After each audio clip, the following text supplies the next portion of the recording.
अस्सलामुअलैकुम। मोहम्मद अज़ीज़ सिद्दीक अपने programme maths views के साथ हाजिर खिदमत है। चीज़ें बहुत तेज़ी से तब्दील हो रही हैं और chief of the army staff जनाब general lieutenant general Syed Asim Munir साहब को मुबारकबाद। 17वें आर्मी चीफ़ के हवाले से उन्होंने कमान संभाली और कमान देने के हवाले से छड़ी जिसको कहते हैं आप, वो आप लोगों ने तकरीब लाइव देखी है। वो बैकग्राउंड पे छोटी मोटी वीडियो चल रही होगी और इसी तरह ही जनरल कमर जावेद बाजवा को गार्ड ऑफ ऑनर पेश किया। मैंने ट्वीट कर दिए थे दोनों, वो बैकग्राउंड पे वो भी चल रहा होगा। और क्या हो रहा है आगे या क्या होने जा रहा है, अब फैसले होने हैं कि मुल्क किस सिमत पे जाएगा। जनरल कमर जावेद बाजवा साहब के दौर में जिस तरह चलें जो भी आप कहें उसको, आप सब लोगों को पता है, मुझे दोहराने की ज़रूरत नहीं है कि करप्ट माफियाज को जितनी छुट्टी मिली वो शायद इतनी छुट्टी कम मिलती है। तो किसी वक्त तो हक़ाइक़ भी सामने आ जाएंगे सारे, जिसमें से सारी चीज़ें आप लोगों को समझ आ जाएगी। और इसमें जनरल कमर जावेद बाजवा साहब ने जो गुफ्तगू करते हुए कहा, जो चंद बातें मैं सिर्फ आपके नॉलेज में गोशगुजार करना चाहता हूँ, सुनिएगा। बिस्मिल्लाहिर्रहमानिर्रहीम। General Syed Asim Munir, chief of army staff, Begum Asim Munir, general officers, excellencies, defence and army attaches, पाक फ़ौज के अफसरान, सरदार साहिबान, बहादुर जवानों और मोअज़्ज़ज़ ख़वातीन और हज़रात, अस्सलाम वालेकुम। पाक फ़ौज के साथ उम्र भर की रफ़ाकत की तकमील के मौके पर मैं आज अल्लाह ताला का शुक्रगुज़ार हूँ कि उसने मुझे इस अजीम फ़ौज में खिदमत का मौका दिया और यूँ मुझे एक बामकसद ज़िंदगी अता की।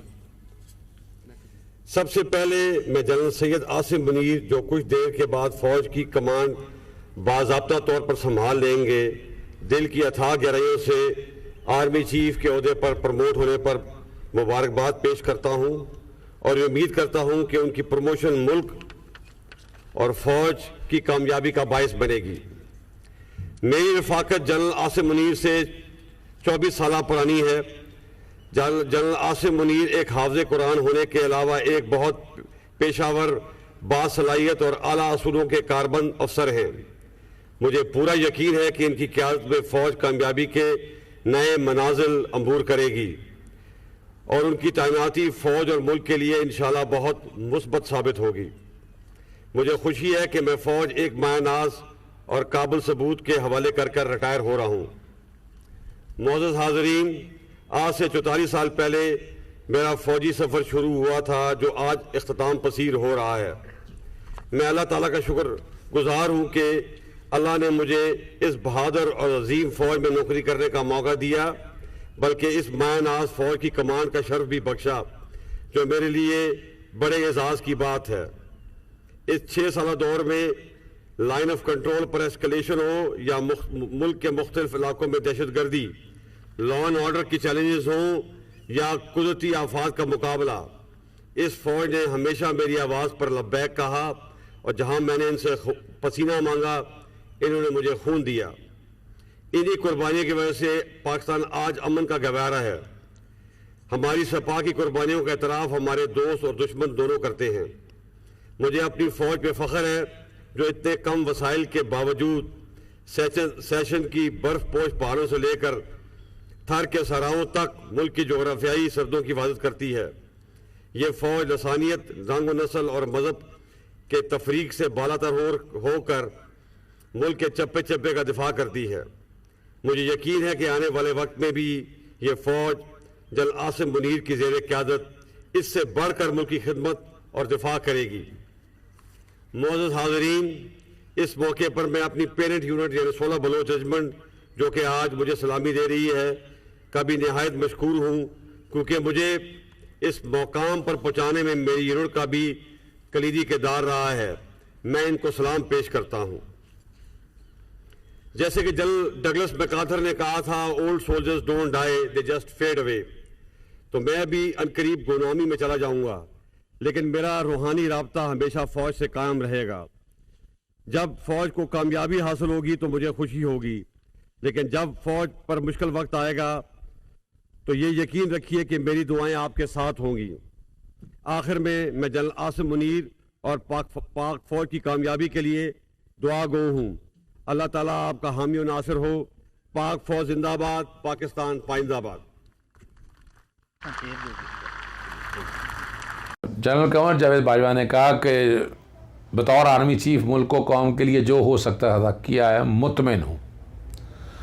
और आर्मी चीफ 6 साल के लिए मुल्क व कौम के लिए जो हो सकता था उन्होंने इस हवाले से बात की है और पूरे एजाज़ के साथ GHQ से रुखसत किया गया।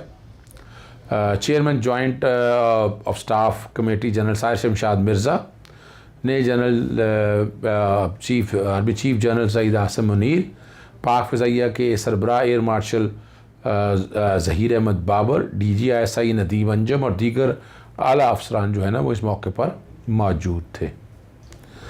और उन्होंने एक बात जो है ना तारीफ़ की जनाब जनरल सैयद आसिम मुनीर साहब की बतौर chief of the army staff के हवाले से कि एक फ़ोर्स की कमान उनके हवाले है और ये एक बेहतरीन ऑफिसर है, इसमें कोई शक नहीं है। आप उम्मीद रखें अच्छाई की, बेहतरी की तरफ चीज़ें जाएंगी। और दुबई नज़ार जो उमर फ़ारूक है, अच्छा बैकग्राउंड पे ना अभी आप एक FIA की रिपोर्ट चल रही है जो मैंने बड़ी मुश्किल से जो इन्होंने सुप्रीम कोर्ट में दायर की थी कि 1999 से लेकर अब तक जो कुछ भी किया है ना, जो FIA के पास रिकॉर्ड है, उन्होंने वो सारी तफसीलात बयान की हैं। वो सारी तफसीलात आप लोगों के लिए बैकग्राउंड पे वो तफसीली मैं किसी वक्त फिर बात करूँगा। आज जो उनको हद के इज़्ज़त का 5 अरब के हर्जाने का नोटिस जारी कर दिया है फ़रश शहज़ादी साहिबा की तरफ से, मेरे ट्वीट के स्क्रीनशॉट भी हैं आपके पास और जो नोटिस है बैकग्राउंड पे वो भी चल रहा है। और साथ साथ आप जो मैंने गुफ्तगू की है मीडिया के साथ और वो ज़रा सुन लीजिएगा। जी सर। जी फरहत शहज़ादी के हवाले से जो इमरान खान साहब पर बेबुनियाद इल्ज़ामात और मनगढ़ंत इल्ज़ामात लगाए थे, उमर फ़ारूक ने उसको 5 अरब के हर्जाने का हद के इज़्ज़त का नोटिस भिजवा दिया है। ये एक चैनल के एंकर को भी और चैनल्स को भी भिजवाया गया है कि बग़ैर सबूतों के, बल्कि अहमद नूरानी जो है वो उसका चैनल से ताल्लुक़ रहा है, उन्होंने वो ट्रैवल हिस्ट्री दे दी कि फरहत शहज़ादी जो है 2019 में दुबई कभी गई नहीं है। तो ये जो इल्ज़ामात मनगढ़ंत वैसे ही साबित हो चुके हैं। 7 दिनों के अंदर माफ़ी का कहा है, आकर TV चैनल पर आप पर माफ़ी मांगे, अगर वो माफ़ी नहीं मांगेंगे तो उनके खिलाफ हद के इज़्ज़त का नोटिस जारी कर दिया जाएगा। ये भी बता दिया गया है 499 ये जुर्म काबिल दस्तंदाजी पुलिस है और 500 सेक्शन में सज़ा दी गई है। उनके खिलाफ पर्चा भी दर्ज कराया जाएगा और उसके अलावा जो बाकी रेमेडी वो भी लेनी। आज पहली रेमेडी का इब्तदा कर दी गई है हद के इज़्ज़त के। इसके बाद आगे जो रेमेडीज़ हैं पर्चा दर्ज कराने के हवाले से, अगर लंदन या दुबई के अंदर कोई प्रोसीडिंग शुरू करनी है वो आनी है और इसी तरह पैमरा में भी शिकायत दर्ज कराई जाए। Thank you. आगे चलते हैं लेकर, आपने सुन ली वो सारी जो मीडिया से गुफ्तगू की है। 25 मई पर जो लॉन्ग मार्च के शुरका पर तशद्दुद का जो मामला है, जस्टिस अनवारुल हक पन्नू के पास केस की समाअत हुई और कई तरह के नौयत का मामला जस्टिस शाहिद करीम साहब के पास चल रहा है और ये दरख्वास्त भी समाअत के लिए उनको भिजवा दी जाए। और ये वाली दरख्वास्त जो है जस्टिस शाहिद करीम साहब को उन्होंने भिजवा दी है। बलूचिस्तान असम्बली से निकलने का जो मामला है जो चल रहा है वो यार मोहम्मद रिंद समेत 4 अरकान का इस्तीफ़ा देने से इनकार है और 3 सिर्फ मुबीन खिलजी इस्तीफ़ा देने पर राज़ी हैं। नसीबुल्लाह मरी और डिप्टी स्पीकर बाबर मूसा खेल भी तज़ब्ज़ुब का शिकार हैं और सरदार यार मोहम्मद रिंद का कहना है कि वो इस्तीफ़ा देने के हक़ में नहीं है। इनके इस्तीफ़ों से कोई फ़र्क नहीं पड़ता है, मैं फिर बताता चलूँ, इनके इस्तीफ़ों से कोई फ़र्क नहीं पड़ता है। और मैंने इस सिलसिले में मीडिया से गुफ्तगू करते, मेरा ट्वीट पे भी चल रहा है यार, जो मैंने मुझसे पूछा गया कि इमरान खान साहब ने क्या काम किया है मैं ख़ुद बजाय अभी बात करने के लिए जो मेरी वहाँ मीडिया पे गुफ्तगू हुई, ज़रा वो सुन लीजिएगा। मुहावरा है पगड़ी संभाल जट्टा। अब इससे मुराद में आगे क्या बताना चाहता हूं कि पीडीएम जो है, हालत ये हो गई है कि पसीने छूट गए हैं और घरों में छुपते फिर रहे हैं, जगह नहीं मिल रही। वो क्यों? इमरान खान साहब ने इनके लिए जीना हराम कर दिया है। जो ये कहते थे कि आए असेंबलियां तोड़े दोनों, हम फौरी तौर पर इलेक्शनों की डेट देंगे।